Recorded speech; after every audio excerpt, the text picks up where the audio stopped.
Welcome everybody to the Real Dealz podcast, one of the top-ranked real estate investing podcasts for the last 7 years. This is the place to be for investing strategies you can actually use, expert interviews, and of course, some good old-fashioned entertainment. Now, here's your host for the show, Elliot, the REI guy, Smith.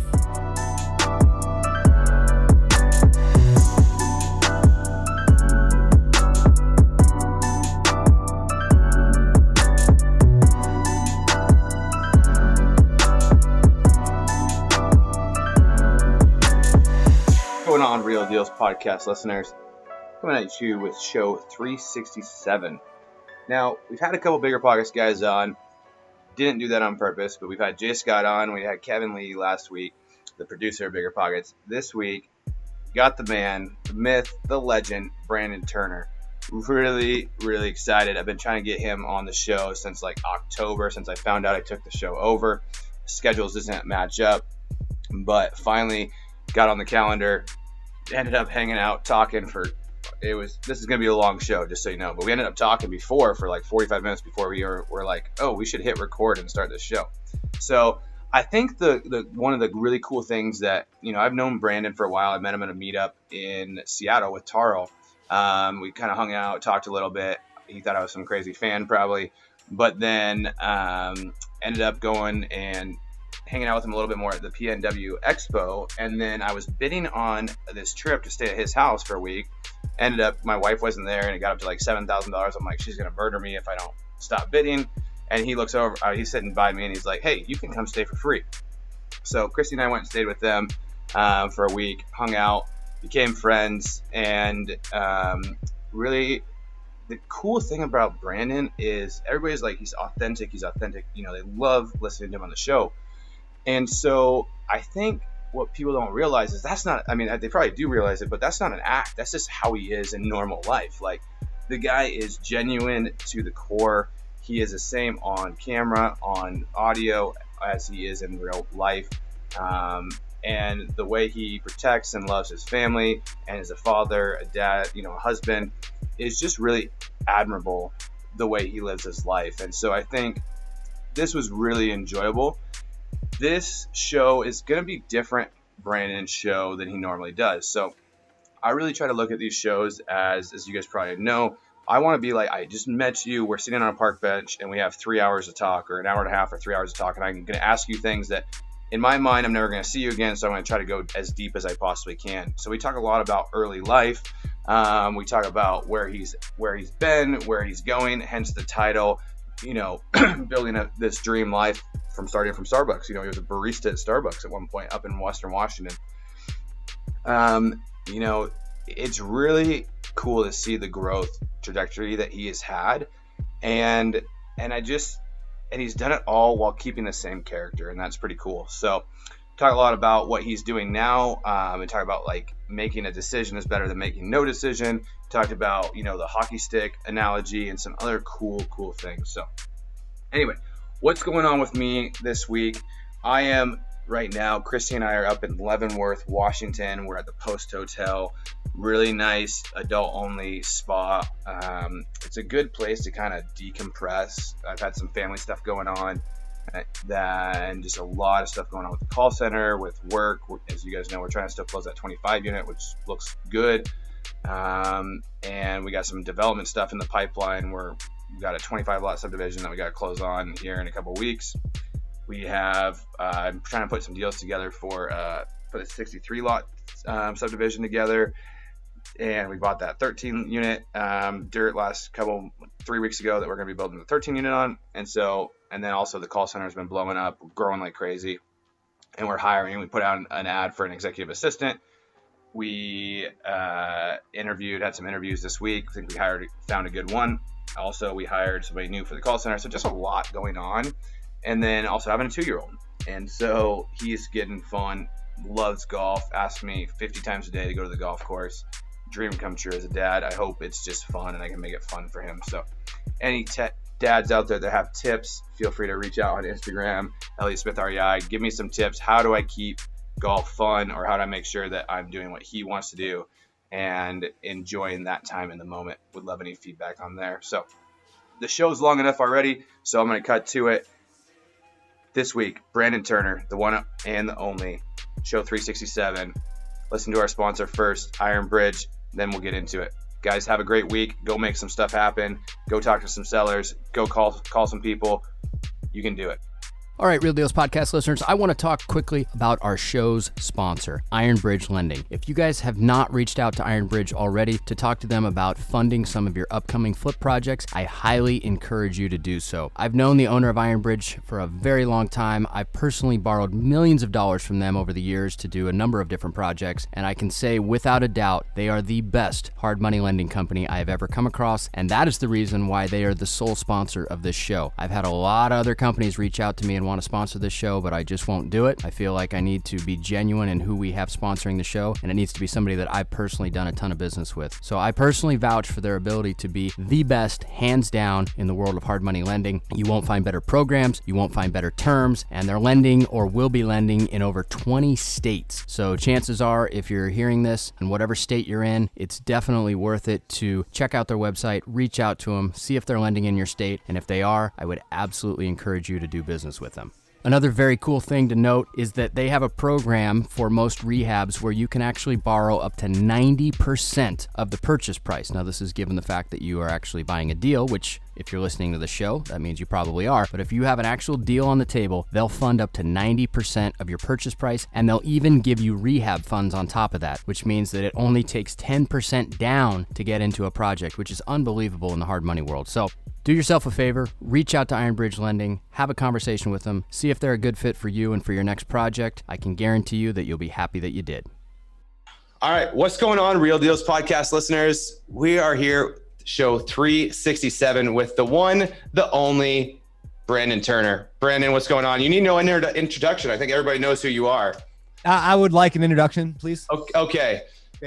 The Western Washington myth. Starbucks barista, 24 unit apartment buying. This is the worst introduction I've ever had. Maui living person. Really, I'm on the verge of walking now. This is bad. This is I don't know. Thank you for having me on the show today, Elliot. This is great. I'm excited to be here.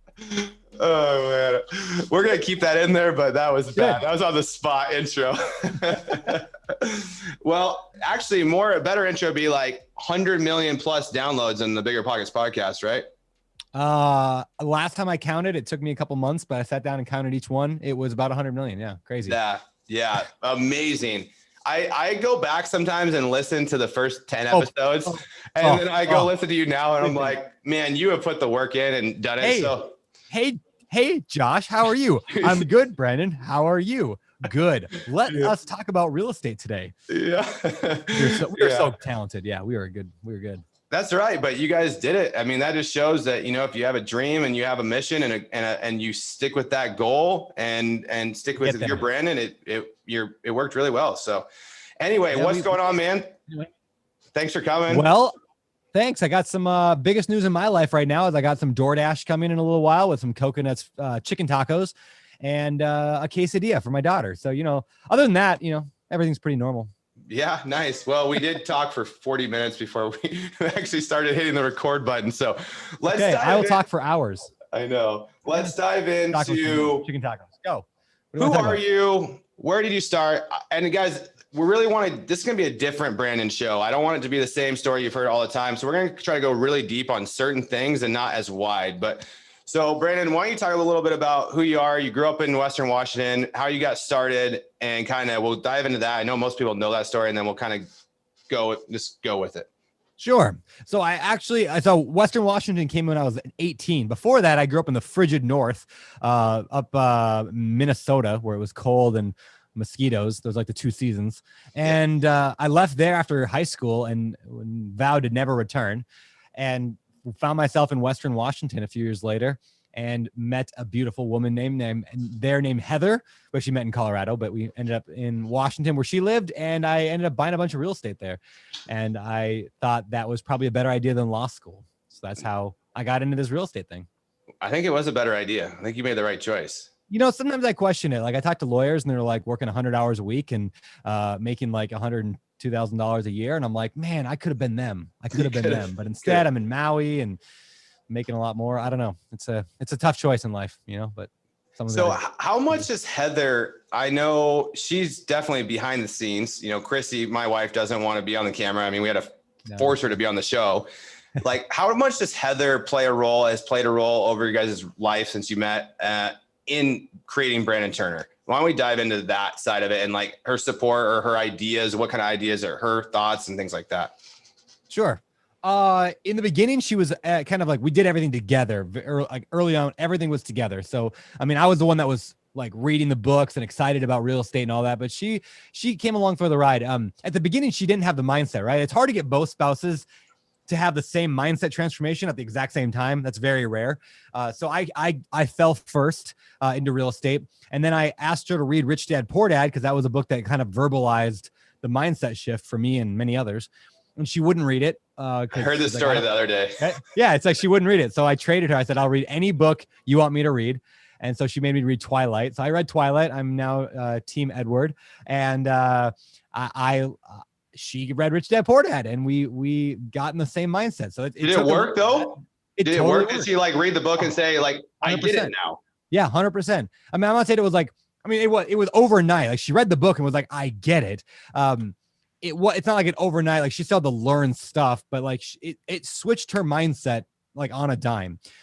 So at least she got what I was doing. Cause like, it's such a weird thought. Like if you think back to like before you were a real estate guy and before you were pursuing financial freedom, like, and you look at who you are today, you'd be like, that's a weird guy. Like, what do you mean they don't have a job? Like they don't want a 9 to 5 and like, they're not going to like, that just sounds scammy. And I don't know, it is weird. So yeah, you have to get through that mindset shift. But then from there on, Heather and I mean, everything. It was, do we want to buy this property? And let's go over there at, 11 o'clock at night and go paint the living room together. And she is the best, like painter, like she caulks all the lines and everything. Like she was good at that stuff. And then she realized she really liked managing tenants. And so she built all the systems for managing the tenants that we have. So she was involved very much up until, she still is, like all of the personal properties we own, she still manages them at kind of a higher level now, but she still is ultimately in charge of all that.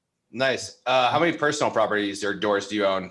Like, yeah, 20-ish, probably like in Western Washington. So maybe 20 units total, which is probably about 10 actual properties. Okay. And yeah, and some of those are multifamily, some are single family. Okay. I'm getting rid of a few of them right now. Actually, just this morning, I was doing a return on equity calculation on all of them. I heard that from James Daynard. He said that on our show a couple months ago. And I was like, I never thought of it that way. And that was such a genius way to look at this stuff of like, we have so much equity built up. Yeah. I literally I sat down, had all my properties, like, here's what they're worth today. Here's what I owe on them. Here's what I'd actually clear on profit if I sold them. Take that number. Like, this is the profit I would make if I sold the property today. How much cash flow did I make in 2020? And then divide that number, the cash flow in 2020 divided by how much money I'd actually profit after realtor fees and all that. Yep. And whatever that percentage is, that's what I'm making on my money right now. And so it was astonishing. Like some of my properties are 15, 16, 17%. Great. And there are like 3 of my properties that are making 3%, 4%. I'm like, what am I doing holding those? Like what? Like if I sell that and I can take that into a 3% into a 10 or 12%, I just instantly triple my money on those properties and have a lot less headache too, long term. So the problem that I've had though is because I agree with that, but so we have a 24 unit, we're buying another 25 unit, we're building a 13 unit, but so we have 8 properties though that are single, like 2 duplexes and 6 single families. Our equity position on those, we're actually going to pay one off and put a HELOC on it, but like our equity position is like 45%, like across the board. Like we're super good.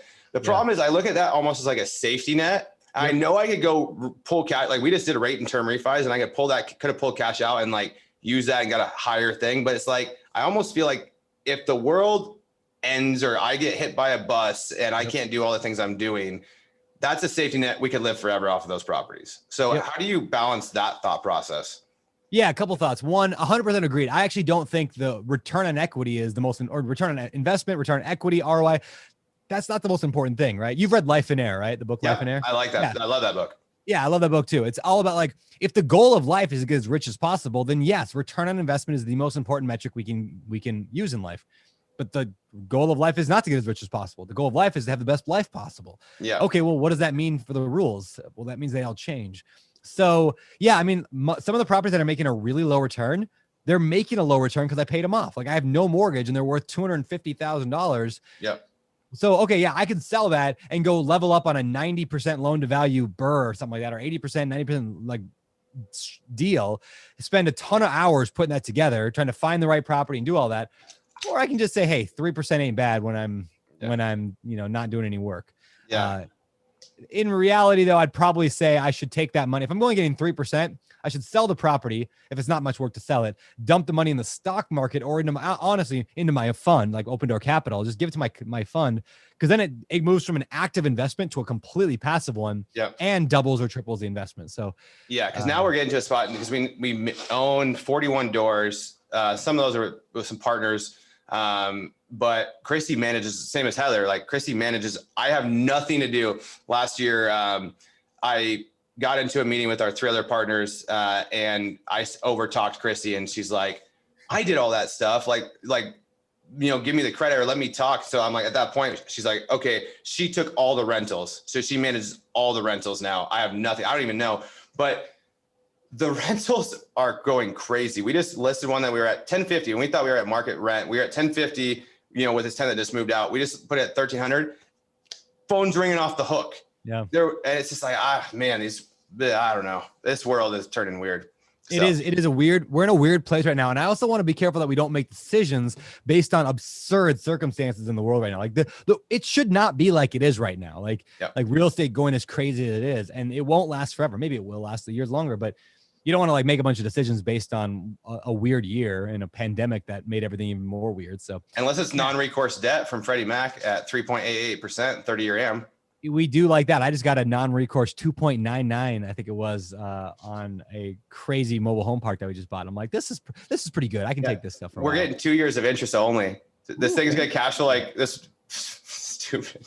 Yeah. So anyway, this is not Elliot show. This is a Brandon Turner show. Sorry. I like the Elliot show. We are buddies. So I'm going to try not to get into this whole, friend talk. I thought we were more than buddies. We are. So, all right. So Heather and you, so now where does Heather, she loves being a mom, right? She does. So, and she's a fantastic mom. I love seeing all the stuff she does on Instagram. But how does her role and your role play, and what does that look like? Kind of since you've grown up through Bigger Pockets. Maybe talk us, after the rentals and maybe a couple years back, and go from there. Sure. So yeah, Heather today is a lot more of advisor role in a lot of what we do. And what I mean by that is it's almost like if there's a board of directors, it's me and her on the board of directors, right? So even like every day I come in the house, she says, hey, did anything big happen today? And I just unload yeah, we had this problem at Open Door Capital. We just closed a huge mobile home park. This is an issue here. I just launched this mastermind, blah, blah, blah. And everything we just talk through, and then she gives advice, and her advice is always way better than anything I could come up with myself.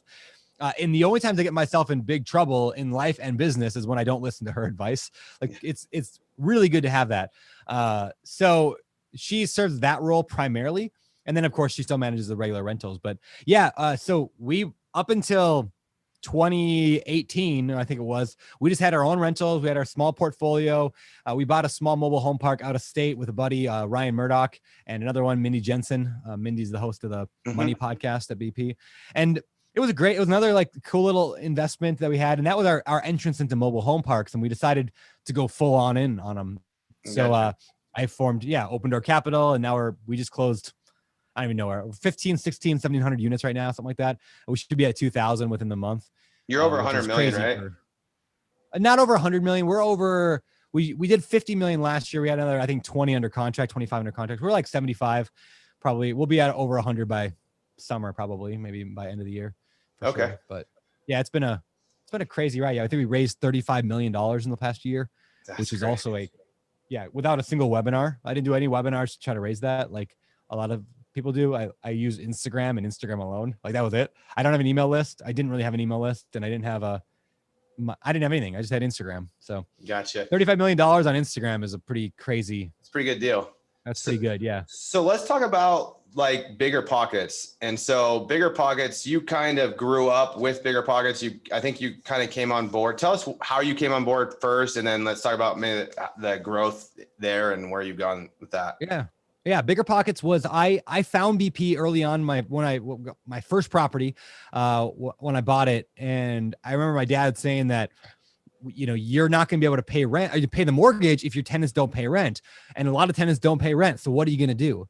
And I remember going to Google and just typing in what to do when tenants don't pay rent.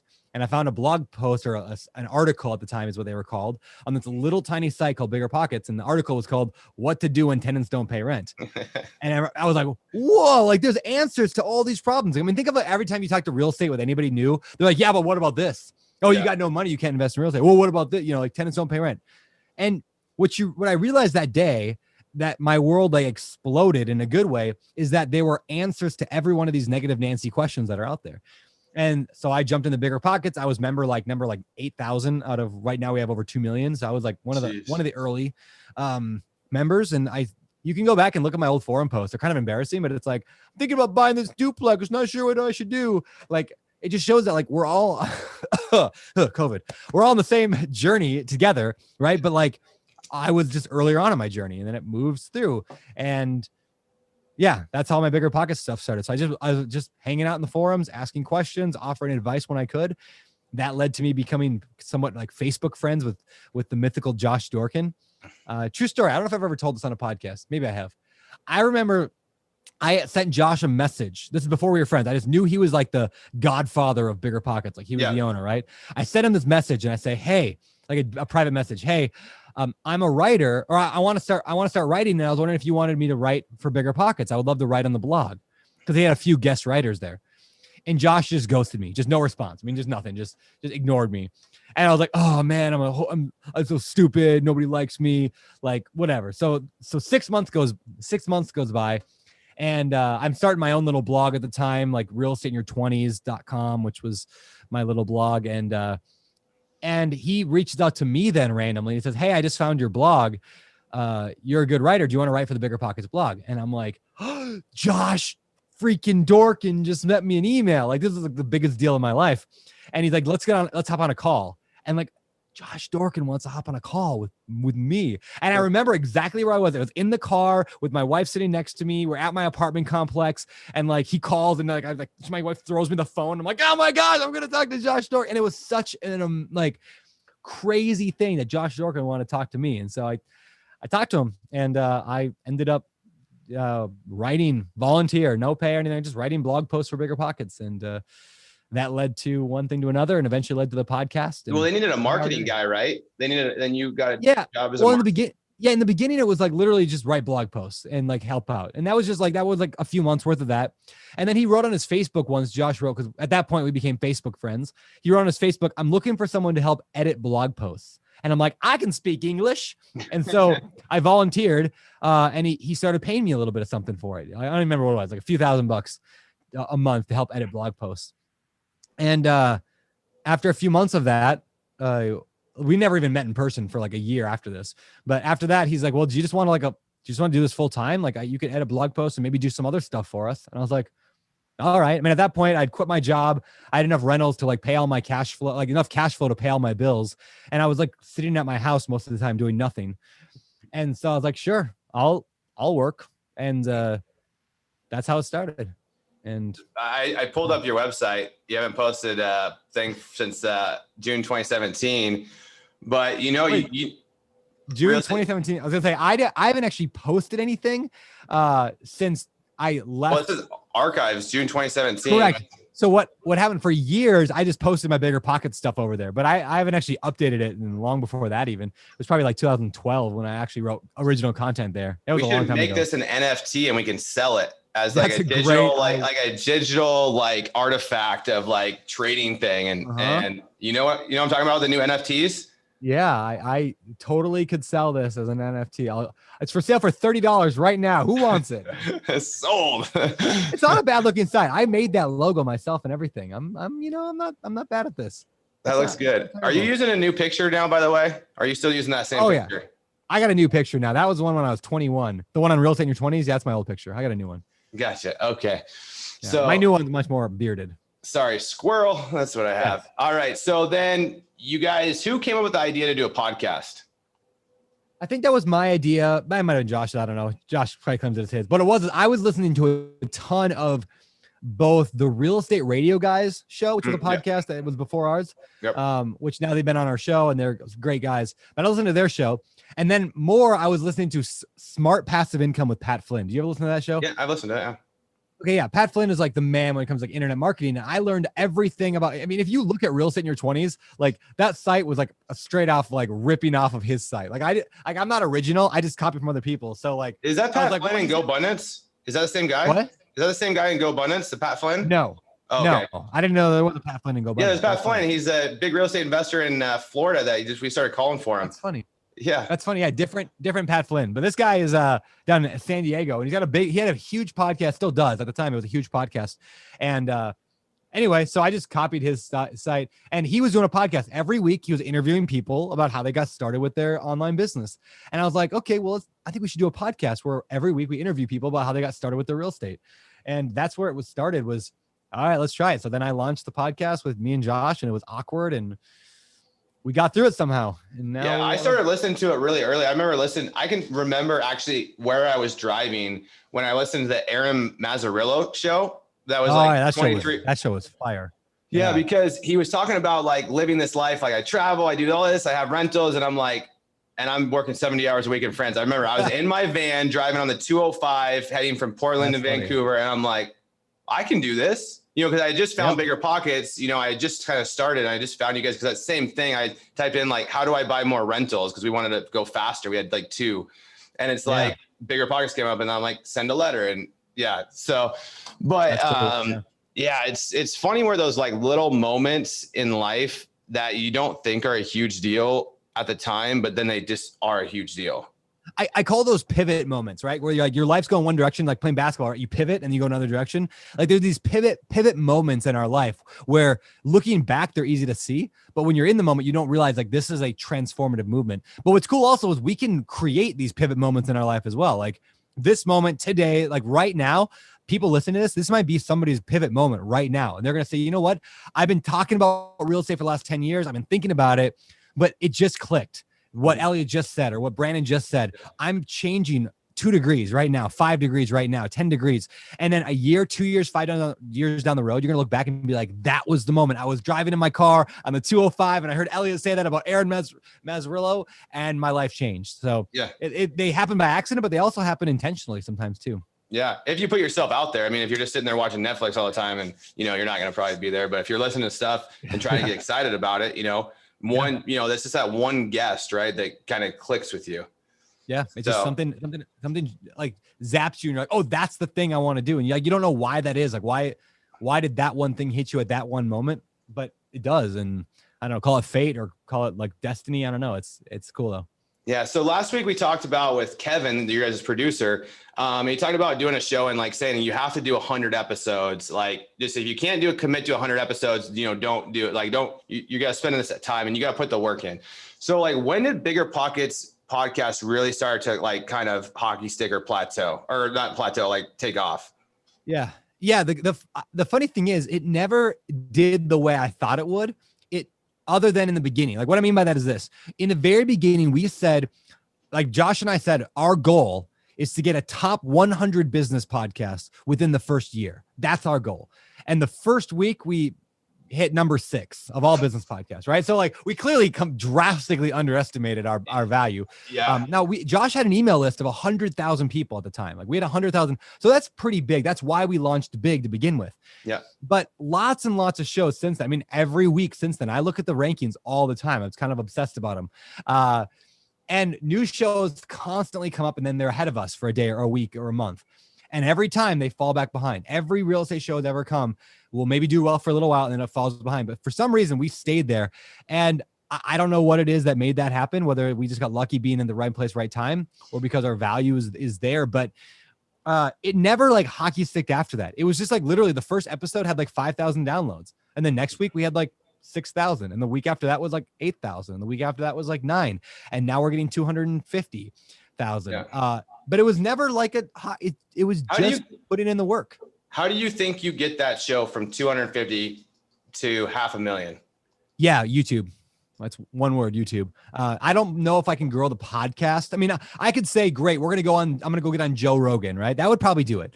maybe for a week, and then we get a bunch of downloads, and then those people would go away. Or I could get on Tim Ferriss, maybe increase my numbers. But the reality is, like, podcasting is like anything. Like, where was the hockey stick in weight loss, right? I lost 40 pounds. Was there a hockey stick? Nope. It was just a pound a week or 2 pounds a week for like 6 months, right? So how do you grow things like a podcast? It's like you literally just do the fundamentals over and over and over. I was talking to the guy the other day on the podcast about a basketball analogy of like Kobe Bryant. Like, he would like show up and just like shoot free throws for like hours, right? Or he'd show up and practice one move for like 3 hours straight every single day. Yeah. It wasn't like there's a hockey stick curve. Like how does he become a better basketball player? By doing that. So like consistency, knowing the fundamentals, and then the way we grow is by YouTube. It's funny you say that, because it's like they have this, I see this saying around where they're like, the 1 degree where you do the 1x above like whatever your 100 times with the little 1 in the corner. I don't even know what that is. Yeah. But you know what I'm saying? And then it's like, raise to the power. Yeah, to the power. And it's like that exponentially grows. And it's just one little thing you do a day. Like how I talk a lot about, like, if you want to go find your first real estate deal, go talk to people. How do you talk to people? Go drive for dollars, go find people and call them and see if they want to sell. And treat it like you're buying a cell phone. Don't treat it like it's a huge deal, and just have a conversation with a normal person. You do that. You call 20 people a week for a year, you're going to buy a house. You do 100 people a week for 3 months, 6 months, you're going to buy a house, right? So that's how I operate my entire life. Like, so much of my life is based on metrics and funnels. Like, I mean, like, even just this morning, we had our big, we operate EOS, which is it's from the book Traction. So we had our level 10 meeting, it's called. And we sat down and looked at all of our metrics. And for the last quarter, we just ended a quarter. So we looked at all our metrics for last quarter.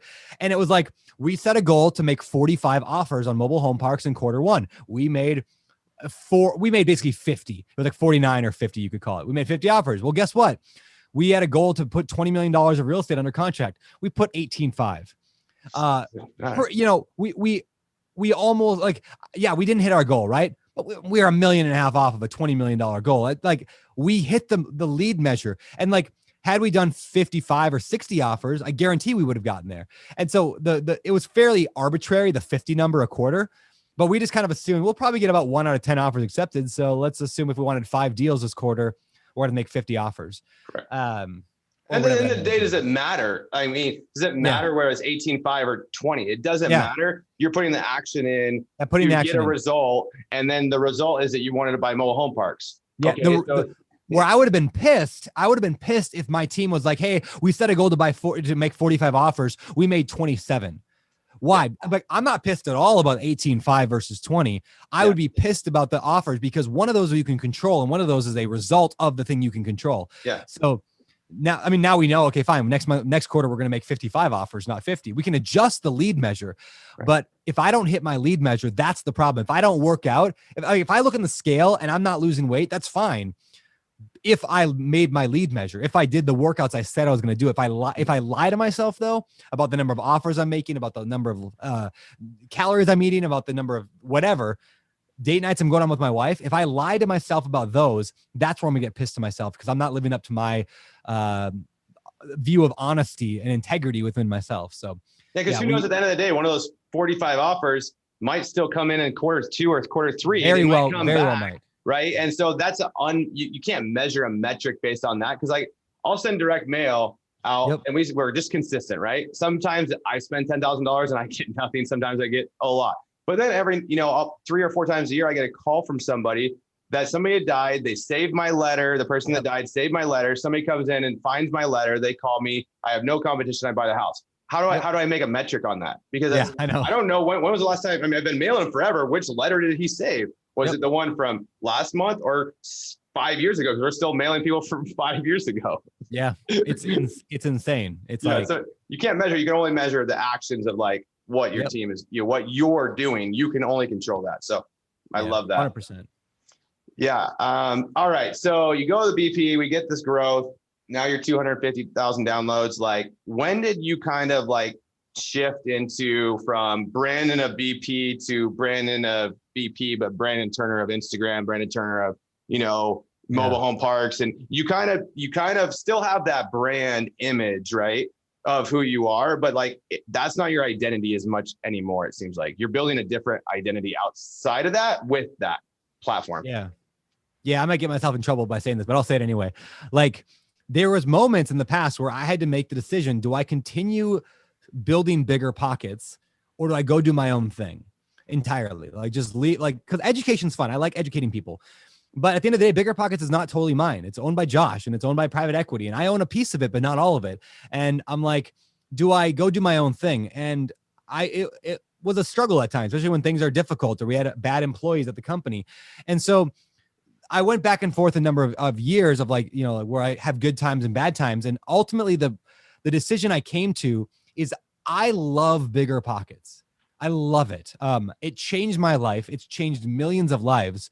And so if there's a bad employee for a while at Bigger Pockets before they get fired, or that I have, you know, like, or there's a conflict between me and somebody else, like, that's not even necessarily their fault. Like, I'm a jerk to people sometimes. I know that. And so, like, it can be my own fault. So I finally came to the realization, like, I need to separate my identity a little bit from BP, which is why I have my own Instagram, because I don't own the Bigger Pockets list. Yeah. I don't own those people. So I needed my own access to people. I need my own personality, my own brand. But at the same time, I love Bigger Pockets, and I know that's my best way to help the most amount of people in the world, because it's already such a machine. So I got both. So now I look at this Bigger Pockets. I'm going to do everything in my power to grow Bigger Pockets, to help Bigger Pockets, because that's how I reach the most people. But I am also an individual. And that happened probably 2.5 years ago. And largely that was due to me looking at what, like, some guys like Grant Cardone were doing. With Grant, took his personality and then built a real estate empire out of it. Mm-hmm. And then Joe Fairless took his personality and built an empire out of it. Tucker took his personality and built an empire out of it. Yeah. And I realized, like, I had just my personality and I wasn't building an empire. And I thought, well, building an empire sounds fun. So that's where that kind of began, was let's keep them a little bit more separate, but one can build the other. Like, I am Bigger Pockets, but I'm also my own person now. Gotcha. You are a real boy, and you are a man, and you are I'm a real boy. Yeah. All right. So let's shift gears now. That's a perfect segue into 2.5 years ago, you started your fund.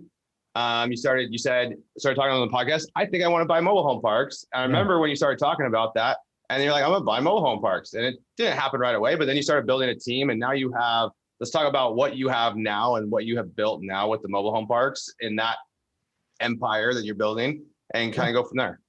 Sure. So I would say it started like this. I interviewed a few people on our podcast. Let me even backtrack a minute ago to something I said a minute ago.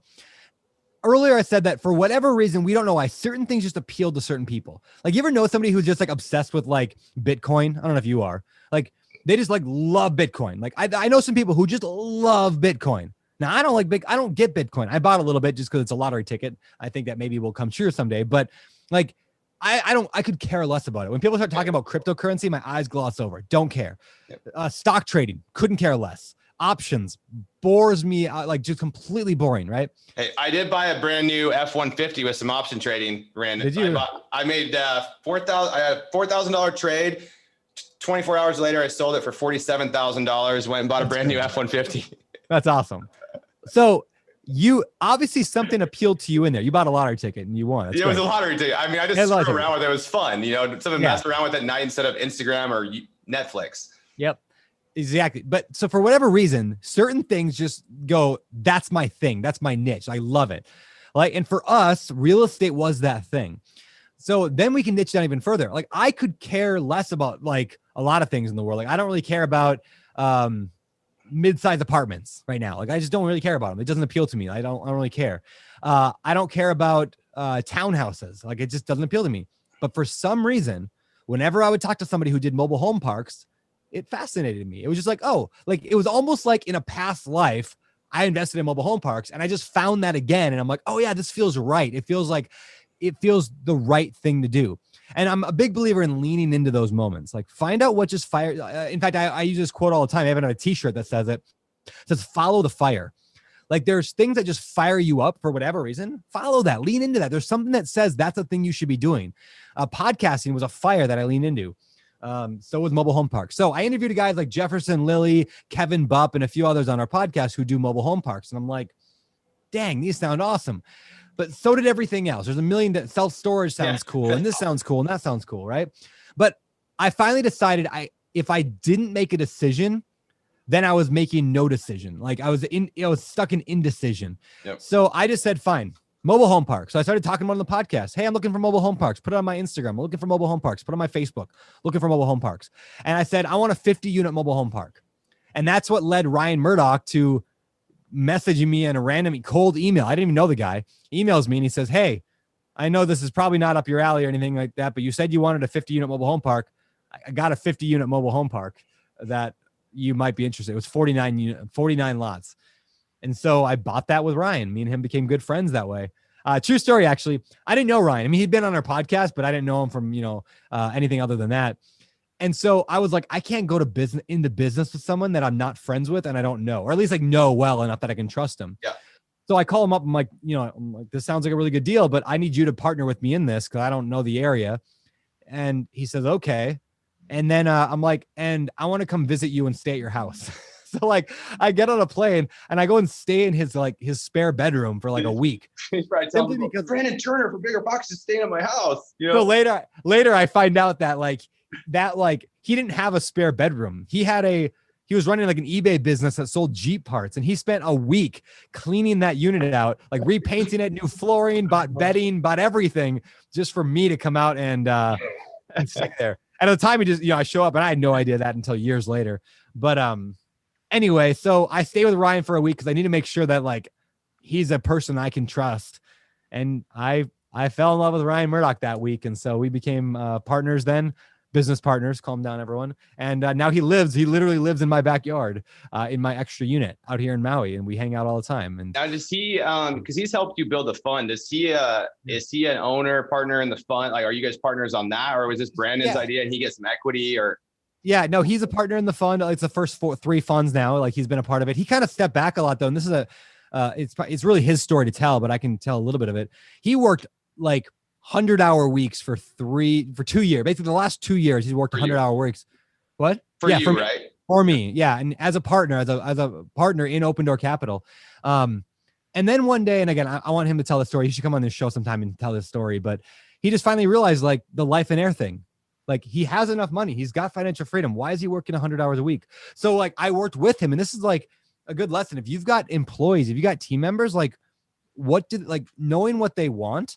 Like it's such an important thing. Once he figured out he didn't want to work so many hours, we made a spot for him at Open Door Capital. It's not running things anymore. He went from running things, like he was my like COO basically. Yeah. And now he has a very set number of limited things he does.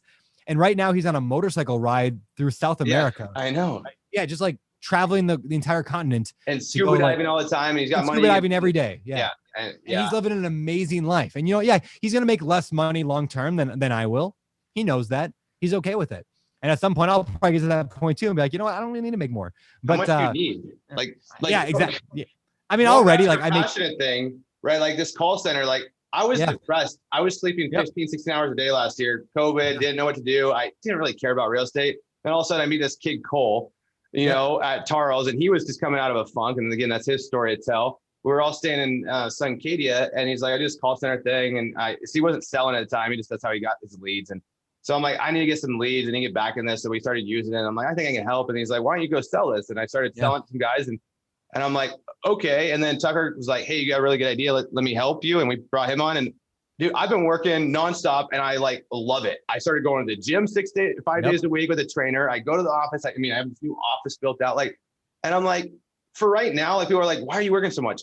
I don't know. I'm having fun. Yeah, exactly. Like I'm helping people. Like I just got a text from a guy where he's like, they just did $100,000 wholesale deal, or another guy did but just bought $190,000 profit deal that he's going to make on this. And it's just like, that's cool, And so I mean, there's so much happiness and growth, right? You and I are similar. We just like growing. Yeah. I think a lot of people are like the joy is not in the mountaintop. The joy is in the climb. Yeah. And so if you are not climbing, if you're resting on your laurels and you're saying, hey, I did a good thing. You're just not going to be as happy. At least a lot of people, myself included, and you are not going to be as happy as if we're building something. So, and right now, like Ryan, he's super happy, just like scuba diving and thing. But I guarantee you, because I know him, a year from now, 2 years from now, he's going to be like, you know what?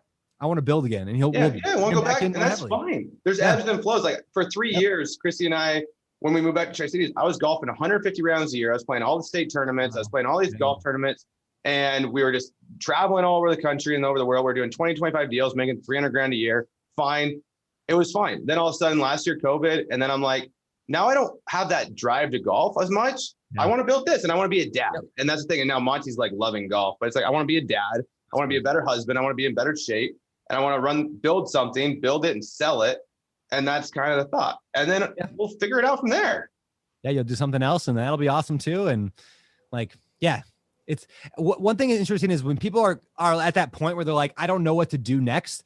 And so they're in this inaction. And oftentimes that comes with depression and it comes with whatever, because they're not sure what to do next. Like what I found is this quote, I feel like changed my life. It said, it's from the book Traction. It said, it is more important that you decide than what you decide. And sometimes like you just have to be like, you know what? I don't know what the best path is. I don't know if it's mobile home parks or self-storage. Who cares? I'm just going to go into it. I can always correct course later. And like you, like not like we're young. Like, I mean, most people listening to the show are probably under 40. Maybe there's some older people who did some years of your life or 10 years of your life and then did something else for another 5 or 10 years of your life. You know, like you could, there's plenty of time to do a lot of things.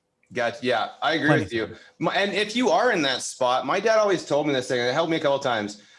If you're not in a good spot, you don't know what to do, and you're, you know, maybe you're working a job that you're not really happy with, and you're kind of depressed. He always said, go volunteer, go help somebody else. Yeah, 100%. And watch that change. Go volunteer. When I was in Moses Lake one time, and I just was really depressed. I was working for friends. I just didn't know. I was by myself. I went and volunteered at the Boys and Girls Club. Immediately changed. I started helping these kids and getting out of my own problems. Yep. And what my problems were nothing compared to these kids. You know, when I got depressed, I go volunteer and coach an AAU team or something to get out of your own way. And you're like, it just opens up so many more thoughts. Like that was probably one of the greatest things my dad could have told me was that right there. I love that. Yeah, like, I love that. Go help an old lady, you know, go help your grandma, go help, you know, go do something for somebody else and get out of your own way. You know, that actually brings back part of my story. So I'll relate it back in is when I decided to go into mobile home parks, I made the decision. This is what I'm doing.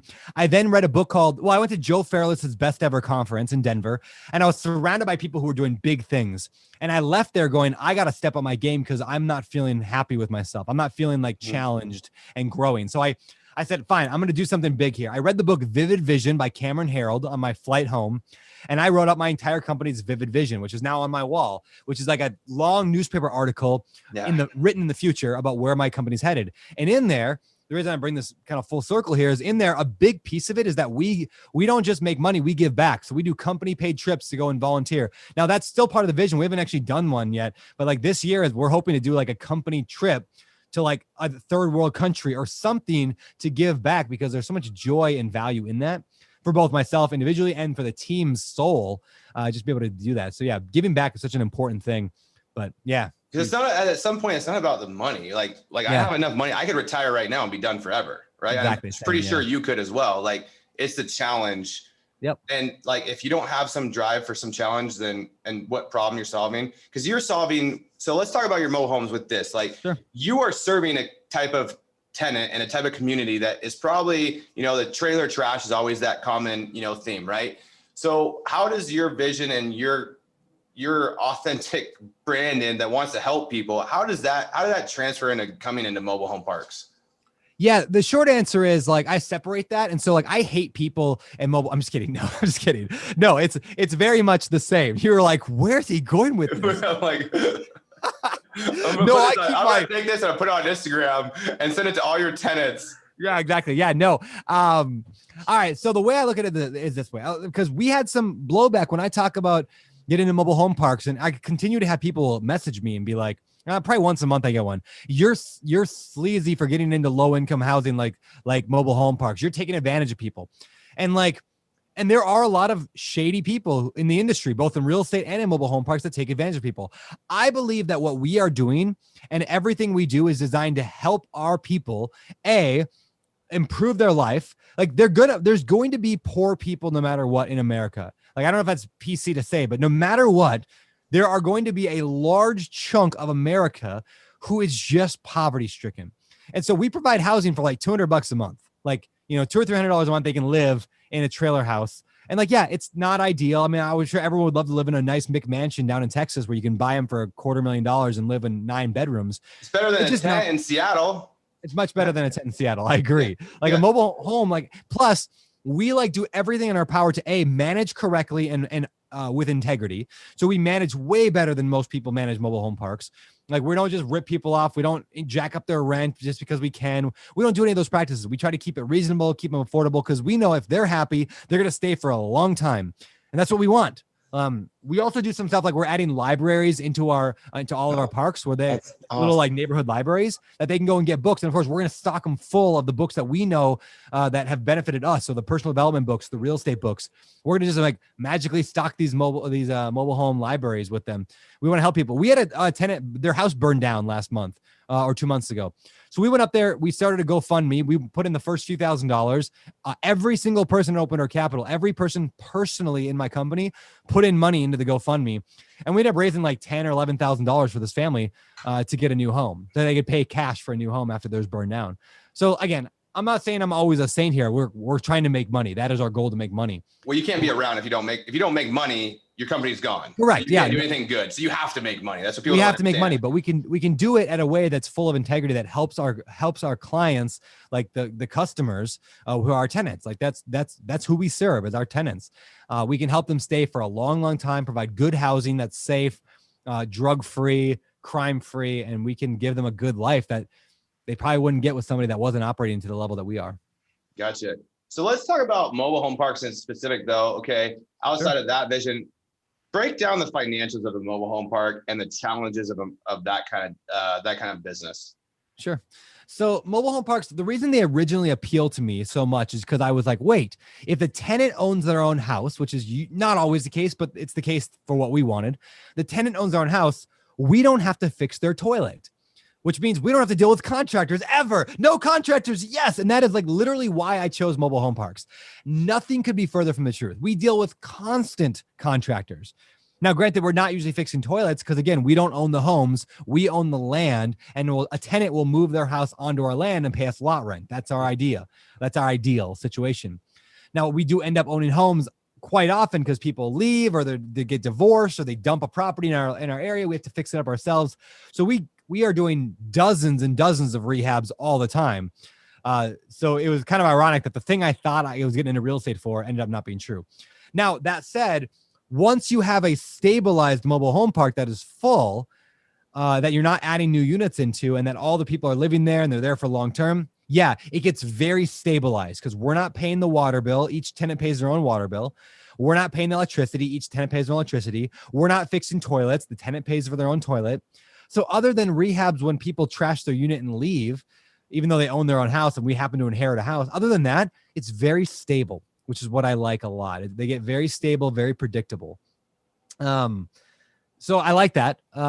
Moving in the financial piece, though, it's difficult to analyze and to underwrite mobile home parks because there's so many different pieces. For example, we go into a mobile home park. There are homes that are owned by tenants and they pay lot rent. There are homes that are owned by us, like the previous owner, and the person is paying rent and lot rent. Then there are empty lots. Then there are self-storage, and then there are lease options, and there's some seller financing stuff going on. And there's a variety of different ways that we get paid. So that's complicated just to wrap your head around that when you're underwriting a deal. Yeah, takes forever. In fact, like you talk to the owners, and owners don't even know how many units they own. It's like, well, I don't know. There's maybe 80 or 90. You're like, that's a big difference. 80 or 90. Like, how many? I don't know. Like, when's the last time you're like, how much rent are you collecting? What's your occupancy? What's your vacancy rate? What's all this? I don't know. Yeah. So there's a lot of confusion. And so a lot of what we do is just trying to clear away the confusion to get a real picture. What is this property doing? And where do we think we can get it to? And then our focus is infill. So we love buying parks that are 20, 30% empty, and we fill them up to 95% full because that just increases the value of the property so much. Why not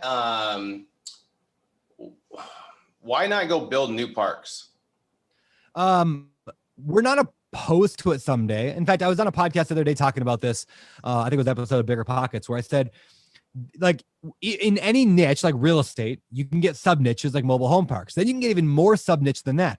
There are people who develop mobile home parks. There are people who buy the tenant-owned parks like we do. There's people who buy park-owned homes like we do, or like we don't. There are people who specialize in septic tanks. There are people who specialize in septic lagoons, which is like a lake in the middle of your park, which is crazy.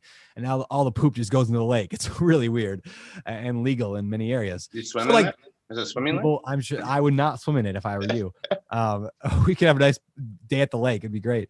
Anyway, point being, there are so many different things a person could do. So somebody could specialize in developing mobile home parks. We have chosen not to. What? I have a buddy that's building 1,000 right now. Has 1,000 on his books right now. Like 1,000 units, like building. He's building we. I think I talked to you about him at one point, but he's here local in my area. But he's doing 100 units and above. So he tested it on a little 5-acre piece. I think he put like 20 or 30 on there. He's getting the manufactured homes he's selling for 69 to 129,000 at the time. I think they're more now because they're backed up, right? But he's selling them and he's charging $500 a month lot rent. And he's putting these little subdivisions in. So, and he's really good. He's growing up over time, but he was doing a land development forever, right? And just, developing it, selling the lots off to builders. And he's like, oh, I want to do mobile home parks. And so he tested it, worked really well. And then he went nuts. And he's just like, and it's like, because most municipalities won't let you build them, right? Correct. That's the biggest problem, is that a lot of them don't let you. Yeah. So, but if you can crack that, if you can get good at, this just shows that real estate in general, right? Real estate is about being good at solving rare problems like that, like problems that nobody else wants to solve. Like, you have a rare and valuable skill, like developing mobile home parks. That sounds incredibly difficult. I would not want to do that right now, but this guy did it. And because of that, he's making a ton of money. So we don't know if he's making money. I just know he's doing we don't know. He'll probably make a ton of money off it, right? Probably, because like the money is made in difficult situations. So most of the world, they see difficult and they want to run away. I think if you see difficult, that's something to run to. Like, we chose a difficult niche, mobile home parks, and we chose a difficult piece of that, which is infill.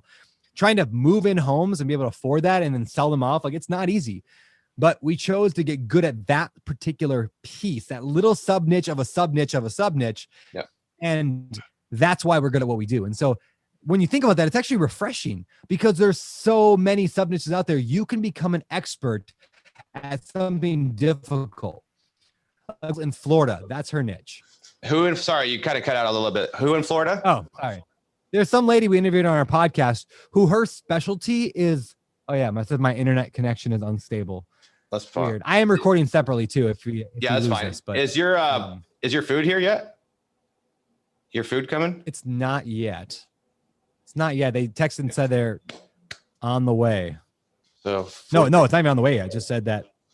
Okay. Yeah, there still says preparing your order. That's crazy. Yeah. I bet they can't find any drivers. That's probably sitting there just empty, with no drivers. Is that like that in where you're at right now? Is like Uber going crazy and all the stuff? Like, yeah, I don't know. There's nobody on Maui to drive. My DoorDash works fine in my town, but anyway. Yeah, weird. All right. Anyway, I'll go back to sinkhole lady. Yeah, interview Florida. Time right. Go. So like, there's this lady in Florida that we interviewed on our podcast recently who, like, her specialty is houses that have sinkholes. Like, Florida has those sinkhole problems. Like, what an absurd niche, but she's killing it because she chose a difficult problem and she chose to be the best person in that area at that problem. Yeah. So if you're looking right now, if you're like listening to this going, well, it's so competitive, I can't find any deals. It's because you're not good enough at some problem. You get good enough at a problem, you'll have no problem. Yeah, I talk to guys that they want to use our call center or whatever. And I talk to them all the time and they're like, I'm like, what are you going after? Like, what's your focus here? And they're like, well, I got some builder buddies and I got some of the rehab buddies and I got some of this and I got some of this. I'm like, so I'll tell them, I'll be like, hey, you're in LA. Like, this other guy is like, you're in LA and this guy and this guy that are doing 30-unit apartment complexes. Go source those deals. Go get really good at that. Or I tell people in Kirkland, I have a buddy, Greg Lynch, that you've met, that is a really good spec builder. And there's a couple of builders that I'm like, go source dirt for him. Like, these agents will call in and they're like, hey, I want to, agent market's saturated. Go source this and get really good at zoning and like understand the zoning and go source deals for this guy. Not only will he pay you a good chunk on the front end if you get a good deal, you'll also get the list back, right? Yeah. And like you need 10 of those deals a year and you're making $400,000 or $500,000 a year, easy, if not more, right? Yeah. And so it's like, that's not that hard. Just go get really good at that. But 100% agree. 100% agree. But again, it comes back to that requires effort, right? to go learn that niche, to go learn the zoning code, to go fail and takes a while for it to get traction. If I just do a shotgun approach and do all this stuff, I'll make a little money here, a little money here, a little money here, a little here. So yeah, it's tough. Yeah, get good at something that's really difficult. Like, yeah, you'll be fine. In fact, I think sometimes if like I wasn't doing mobile home parks, I'd look into doing some things that are difficult here in Maui, like private public partnerships, trying to figure out how to build low income housing in Hawaii or in Seattle in like expensive markets, right? Low income housing. Like I think there's a tremendous opportunity because it is a huge problem that these municipalities can't figure out how to solve. So guess what? If you got really good at solving that, you'd make a killing. You know how much amazing. I read some of these bills for Washington because we had this property, this commercial property that we're going to look at putting some like low income housing on. So I do my normal research self. I started reading through all these bills and figuring out where there's so much grant money. The city had money, the county had money, the state had money, the feds had money. Like you could basically build these things for like the Fed government money and like make them make sense. It's like, but like people don't do it because it's difficult. It's easier to just go buy a piece of land and put $500,000 houses on it because people will pay it right now. Yep, that's exactly it. And so if you're struggling right now with a difficult, like you can't get deals, it just means you're not niching down enough, I would say. Yeah. Or your marketing is just not wide enough, but yeah. Or then you don't know how to negotiate or talk to people and have the conversation. Like I'm really good at talking to people and like talking to sellers. Like my only thing is I have a leads manager that talks to people, tees me up to talk to somebody, or when my partner goes to the property, then I negotiate the deal on the phone, handle it, from there. I'm like a surgeon, right? I think you've talked about this before. Like a surgeon goes in, everybody preps everything else. They put his gloves on. He goes snip, snip, cut, here, done, and leaves, right? Yep. Get really good at that part of it because that guy makes $1 million a year. Yep, 100%. Yeah, it's funny. The less you do, the more money you'll make. Like exactly. It's crazy, but that's just the way it works. Like people will complain, like I work 100 hours a week and I'm not making anything. I should get more. I'm like, nah, that's the problem.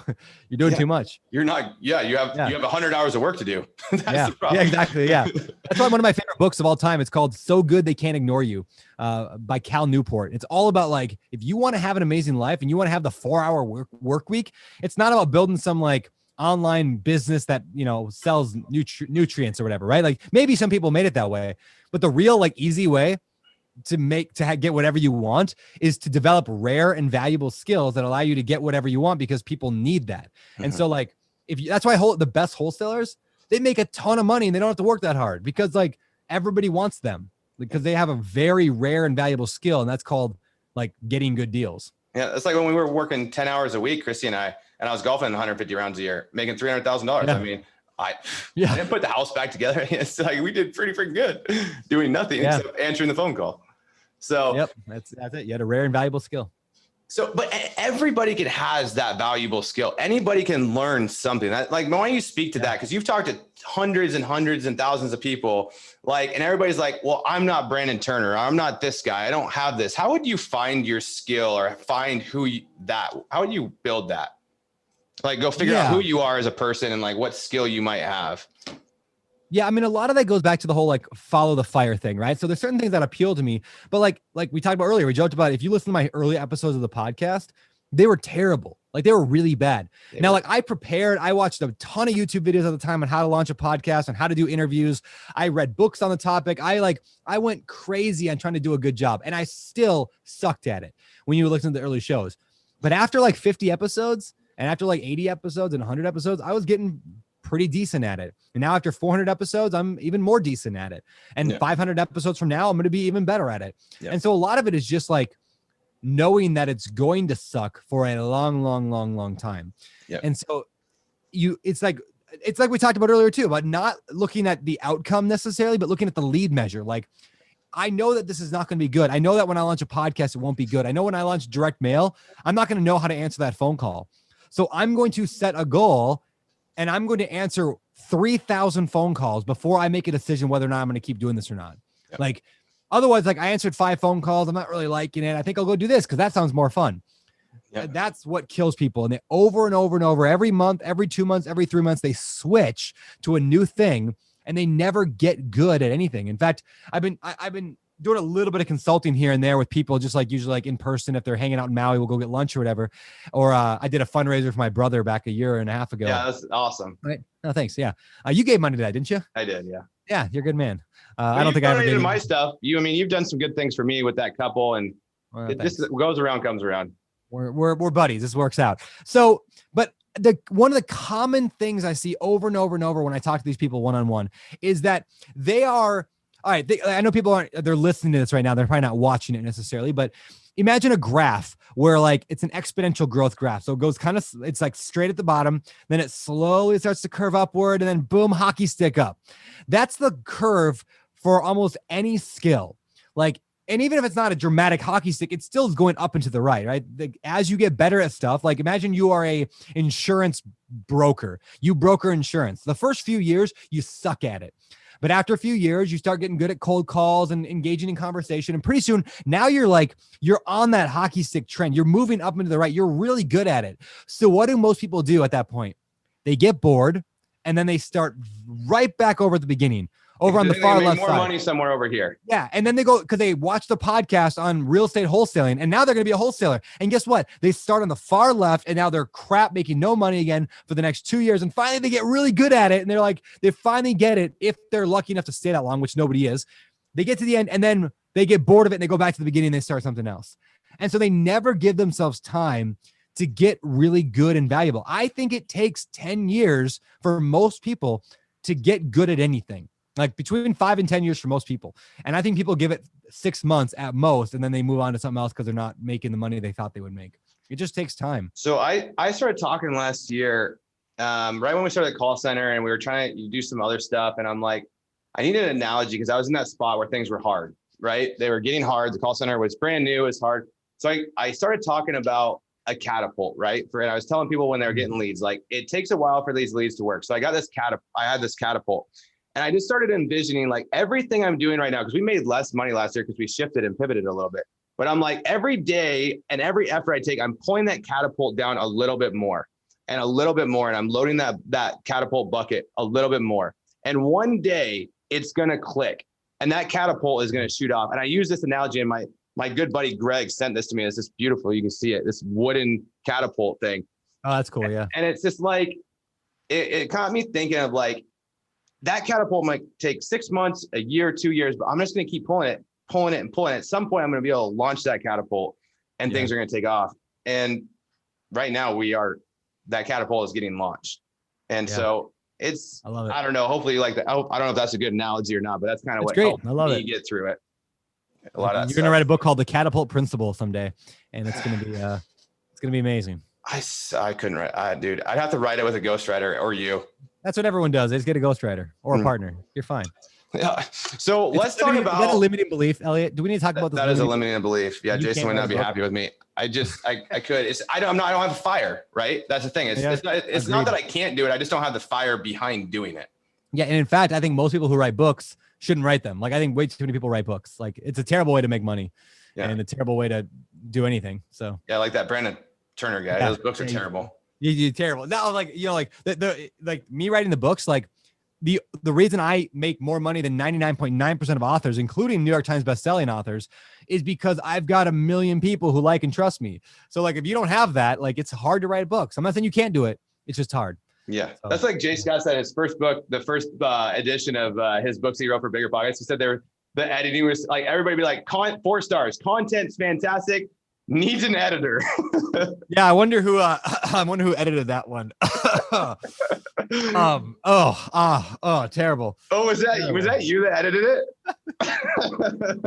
Yeah, well, so the funny thing is, like, I used to joke about this with Josh. Like, Josh hired me to be the blog editor, and then one of my first jobs was to actually like edit Jay Scott's book.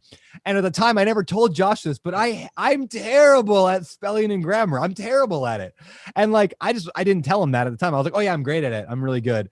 And so like, that was not my surgeon cut. I should not have been cutting. I did not know that. I wouldn't have brought it up, but I do that. I love that you did. I love that we just came full circle on that. That was great. That's awesome. Yeah. So it was a terribly edited book. Every book at Bigger Pockets was until we got Katie, and then Katie just took over because she's amazing at that piece. Yeah. So what what does your life look like now? We've talked about your process of what your product is. We talked about, I know you got a lot of different hands in a lot of different buckets, but let's just talk instead of going into those. What is your goal right now in life? And what does your team look like around you that helps you do that, accomplish those goals? Yeah. I realize very much so that like my surgeon's cut, to use your analogy, like the surgeon's cut, the thing that I should be doing, that I'm like my one thing, is my brand. It's not my real estate skill. It's not my knowledge. It's not my ability to analyze a deal. Those are all good. I'm good at those things. My ability to do that's not what I should be doing. So what I should be focusing on, I think, like, what's the thing that I have that's rare and valuable? It's 200,000 people who follow me on Instagram and 250,000 people who listen to my podcast every week. So based on that, I consider myself kind of a hub where like I'm the center of this hub. This sounds self-centered, but I'm like the middle of this hub, right? And they outward, I've got these different businesses. Now, normally I'm totally against having multiple businesses, right? People bridges, build right? Yeah, too many bridges to Fantasy Island. And because you're building so many, you can never get there. So I'll say that this is dangerous. And I'm not saying everybody should copy what I'm doing here, but I'm at a point now where I am building several different bridges at the one time, because what I decided to do was use the extra money that I have to hire people to all run these little businesses. I'm doing the Richard Branson model right now, which took me a number of years to figure out that this is what I should be doing. And maybe I'll change that in the future. Maybe I shouldn't be doing it. Maybe this is a terrible mistake. But Richard Branson owns 150 businesses. He probably doesn't even know half the businesses he owns. He doesn't work in them.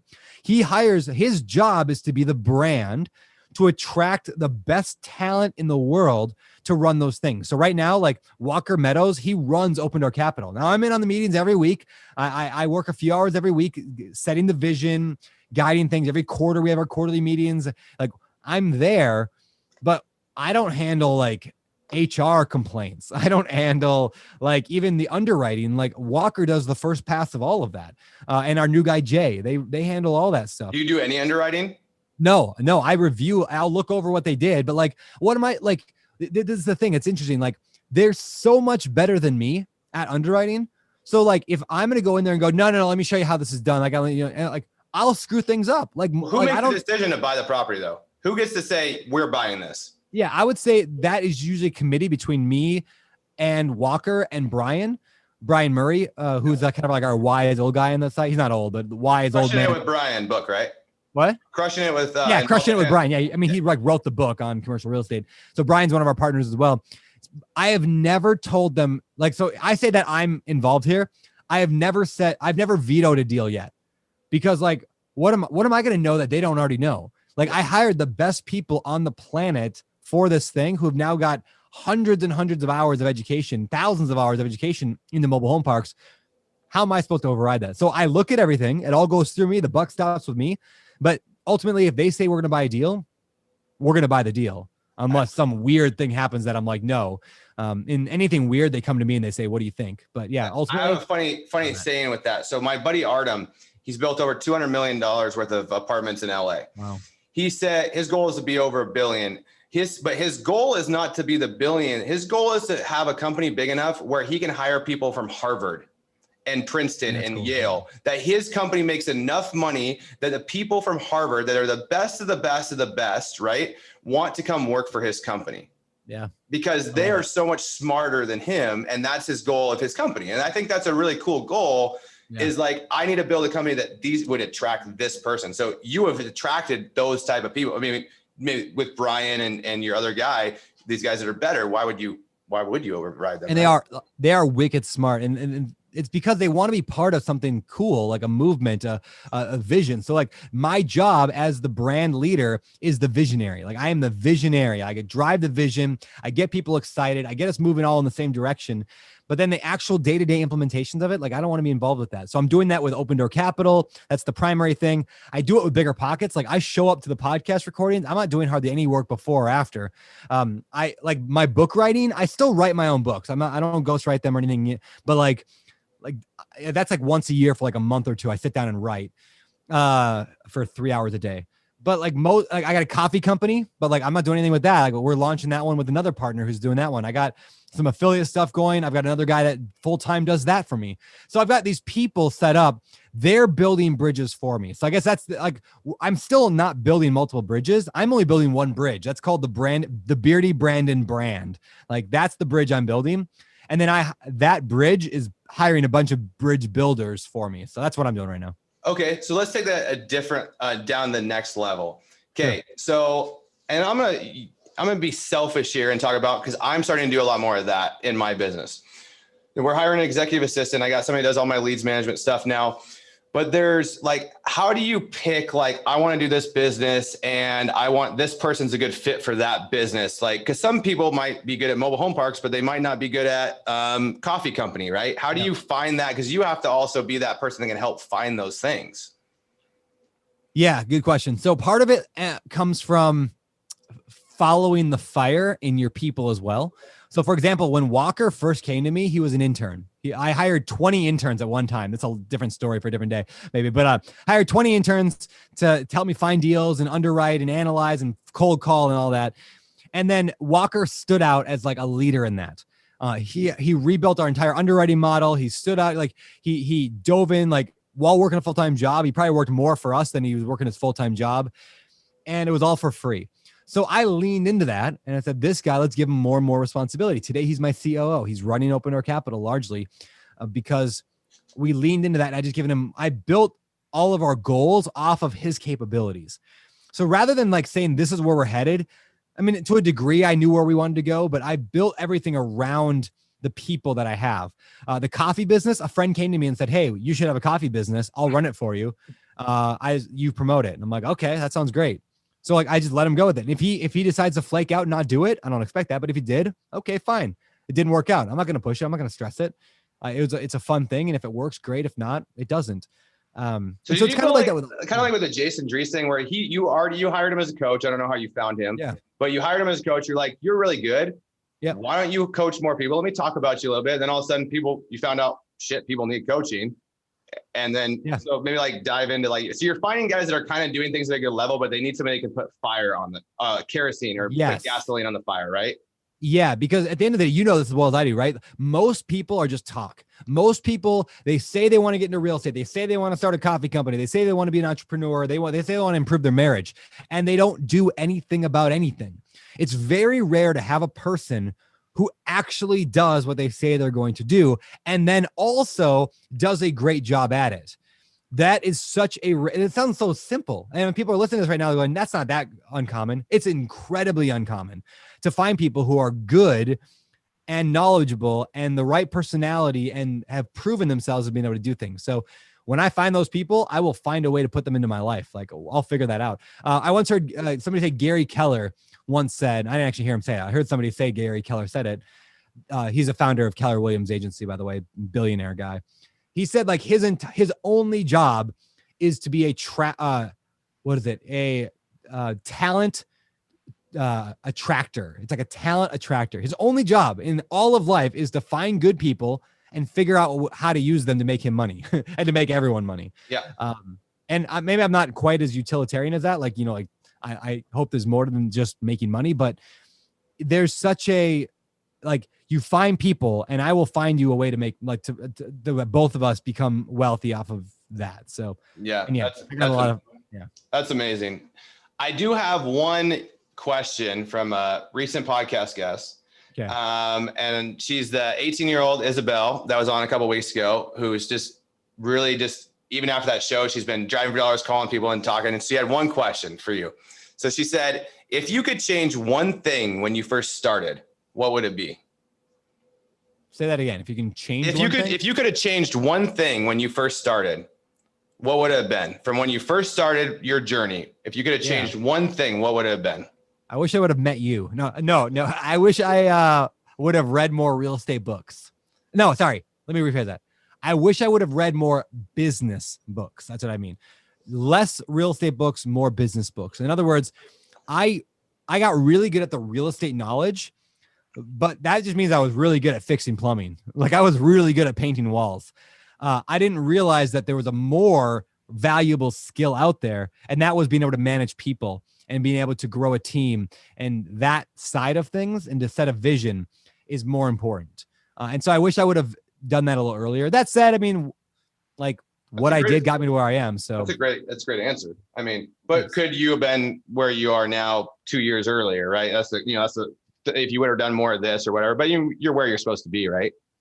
So, yes. So, but you just made a comment though, be a good manager of people. Are you it doesn't sound like you manage people. Are you a good manager of people? Or are you good at collector of people? Yeah, I am a good collector of people. I think what I am is I'm a good, what's the word? Like I can gather people together, marching in the same direction.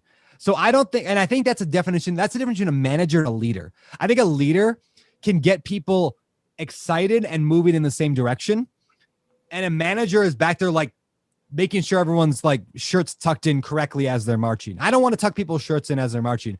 I just want to get people pumped up to like go and, I don't know, take down a city wall or something like that. So I think, I'm not saying I'm the world's best leader, but I think I'm learning how to become a good leader. And because of that, I have a lot of people that want to follow, which is cool. Yeah.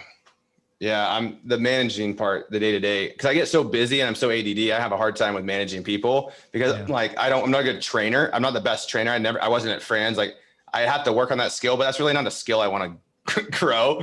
Like but like the getting people excited, I'm really good at getting people excited and getting them on to see the vision of where we're going. And that's what you should be doing. That's like probably the most valuable thing, right? This is one thing Jason Jeriz and I have worked on for years. Is I used like for a long time. Remember earlier I was talking about how I had difficult years at Bigger Pockets, and a lot of that was because Bigger Pockets was continually trying to shove me. And it's not their fault; it was my fault. I was shoving myself because I was in leadership there, but like continually shoving me into a managerial role. Like I was going to have a team underneath me, and I have to meet weekly with them on and do TPS reports, and like I hate that stuff. I hate it. And working with Jason made me just realize like, I don't have to be a manager. Like I can be a leader without being a manager. I can hire. Now, granted, I still have to meet with my top level, like team, like my leaders occasionally. And I still have to do the meetings once in a while, but like I avoid 99% of that now because I realized what I wanted, what felt light to me and what felt heavy. What feels light is like that one meeting a week where I do the level 10 meeting and feels light is like inspiring people and all that. Heavy is like the meetings. And I just hired somebody to manage and that was way better. So yeah, way better. Cool. So where are you heading? Where are you going? I mean, we're wrapping it up here, but where's Brandon going in the next 10 years? Oh, 5-10 minutes. I was going to say, it says arrives in 20 minutes. That took at 2 hours to order my lunch today. That's crazy. Oh man.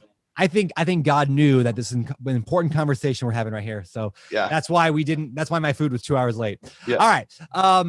Where are we headed? $1 billion owned in 7 years. That's our company goal. That's our mission. That's where we're headed. Is $1 billion in 7 years, assets under management, made up of mobile home parks and apartment complexes, but mostly mobile home parks, probably. What I want to do is I want to buy a bunch of mobile home parks, like 100 of them. I want to manage them all really well. I want to stabilize them really well. I want to build internal property management, a company that only manages our properties. I want to own $1 billion of it. And then I want to sell it to Blackstone or some other big hedge fund for like $2 billion. And then I want to walk away with, 10 years from now with a few $100 million. That sounds pretty good to me. So that sounds good. What kind of returns in the weeds question? Sure. You've had 3 funds that you've raised money for, right? Yes. So right. Fund one is grown and has been established. Fund 2 is probably in that. What returns are you hitting? What projected returns did you have for fund 1? And what returns are you actually hitting? Yeah. So we projected, I think it was 8% for fund 1 and 2. And I think fund 3 might've been 7, might be 8. And I know fund 4 is going to be 7. We're dropping the projections for the first year a little bit because we're getting some nicer parks rather than the dumpy ones, which drops returns a little bit in the short term. Long term, we should still be fine.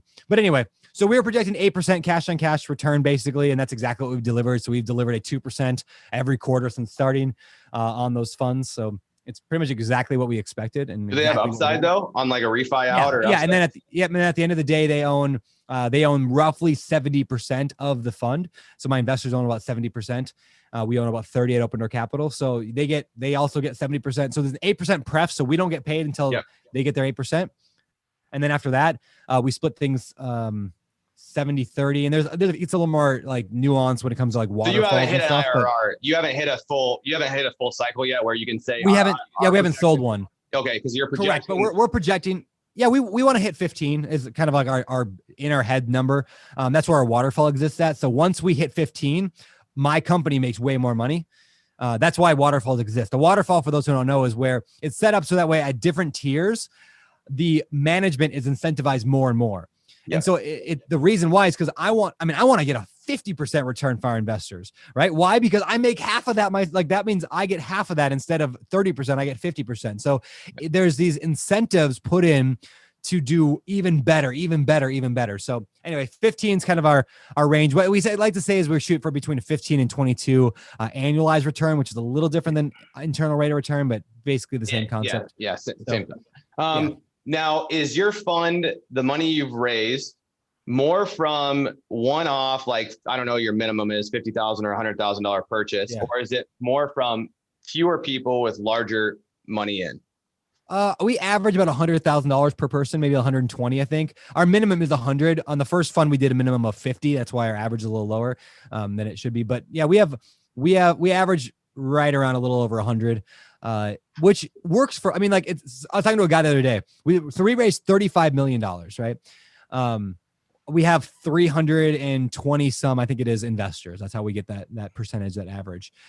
I was talking to a guy the other day and he goes, Brandon, I've raised over $100 million and we only have like a quarter of the investors you have, which is crazy. So we definitely went quantity in terms of, rather than like dollar, like we're not getting $500,000 we have a few $500,000 investors, a few $1 million investors, but almost all of them have been 50 to 100.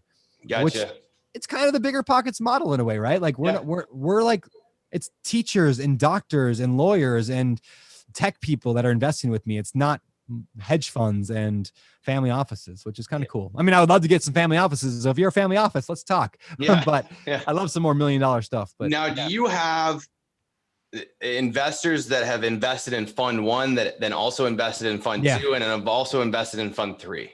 Yeah. Like, what would you say the percentage of people that have invested in fund one invest again? That's a good question. I know I had that number. I think it was like 40% have invested in more than one. That's pretty good. Yeah, that's not bad. I would love to see more and more of that. In fact, we have something that I don't think I've ever talked about this on a podcast before or anywhere.